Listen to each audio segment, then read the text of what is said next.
Abengana za Faith Namato emyaka 16 abadde muyizi ku ssomero lya Kitebe SSM mu Gombe Lubaga bali mu miranga oluvannyuma lw'okukizuula nti yali awambibwa n'attibwa mu bukambwe omulabu gwe ne bakusuula ekikombe e Bunnamwaya. Etemu lino lyali olunaku lwa meefuga ng'abatuuze abali bagenda ku gyabwe baaga ku mulamu gwa Namata nga kirabika oba kirowoozebwa okuba nga baamutidde gye baamutidde ne bamuleeta ne bamusuula mu kitundu kyaffe ekya Kikumbiseefu. Kati lwa omuntu bamusuddeawo in case wosinga wabaddewo kamera bandibadde bamulabye naye kati okuva eri wansi teri kamera kitegeeza omuntu asobola mumulaba. Wano poliisi okuva e Katuya gye neekebejja omulambo negutwala mu gwanika e Mulago ng'okulinza kugenda mu maaso.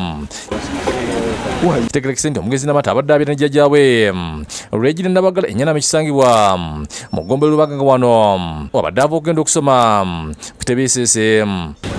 Nendowooza agendera nga bwagenda mbanne wali wasiigira enjala kedda buli abadde agendawo era nga akolawo akola na banne bw'avaawo waliwo ne banne era abo mu kitundu nga mmanyi nti ki kyagenze era Download the app on App Store or Google Play Store now. Vision Digital Experience, the future of media.